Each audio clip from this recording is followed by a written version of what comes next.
Հարգելի գործընկեր, ինչպես հայտնի է պետական գնման գործընթացներում ընտրված մասնակցի հետ պայմանագիր կնքվում է, եթե ընտրված մասնակիցը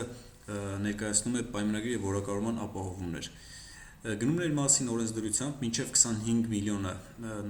միլիոն նախաշվային արժեք ունեցող գնման գործընթացներում պայմանագրի և որակավորման ապահովումները ներկայացնում են տուժանքի ձևով համաձայնության տեսքով, 25 միլիոնը գերազանցելու դեպքում բանկային երաշխիքների կամ կանխիկ փողի տեսքով։ Այժմ տեսնենք, թե ինչպես են տեղի ունենում պայմանագրի և որակավորման ապահովումների փաստաթղթերի պատրաստումը iTender համակարգի միջոցով։ Այդ փաստաթղթերը պատրաստելու համար նշում ենք նախընտրածները, մտնում ենք նախընտրածներ բաժին, որտեղ հրապարակվում են արդեն իսկ մեր կողմից iTender համակարգի միջոցով մասնակցած տենդերների հայտերը։ Սեղմում ենք, բացվում է արդեն մեր կողմից պատրաստած հայտը, որը պատրաստել և մասնակցել ենք տվյալ տենդերին։ Քանի որ ժամկետ լրացել է, արդեն մեր մոտ առաջացել է հաղթելուց հետո ներկայացվող փաստաթղթեր կոճակը։ Սեղմում ենք տվյալ կոճակի վրա և բացվում է հետևյալ դաշտերով պատուհան։ Լրացնում ենք պատվիրատուի ՀՎՀ-ն, գնման ընդհանուր գինը, օրինակ,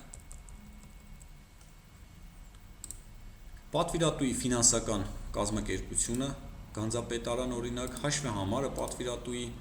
ներկայացման ամսաթիվը, թե երբ ենք ներկայացնելու այդ պայմանագրի և որակավորման ապահովումները և ընտրված մասնակցի տնօրենի անձնագրային տվյալները, օրինակ, և սեղմում ենք հաստատել կոճակը։ Վերջ, արդեն այդ փաստաթղթերը պատրաստ են։ Գրություն, որտեղ նշվում է, որ ներկայացվում է պայմանագիրը և պայմանագրի և որակավորման ապահովումները, պայմանագրի ապահովումը,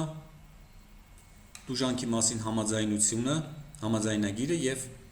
վճարման պահանջագիրը համապատասխան տոկոսով հաշվարկված, այս մասում նշվում է վճարողի ստորագրությունների մասը, որակավորման ապահովումը, գնումների մասին օրենսդրությամբ հաշվարկված համապատասխան տոկոսի չափը, վճարողի ստորագրությունների նշում։ Սեղմելով բեռնել կոճակը, բոլոր փաստաթղթերի կարող ենք բեռնել և PDF տարբերակով և Word տարբերակով, տպել և գրության հետ միասին պայմանագրի երկու օրինակով ներկայացնել պատվիրատուին։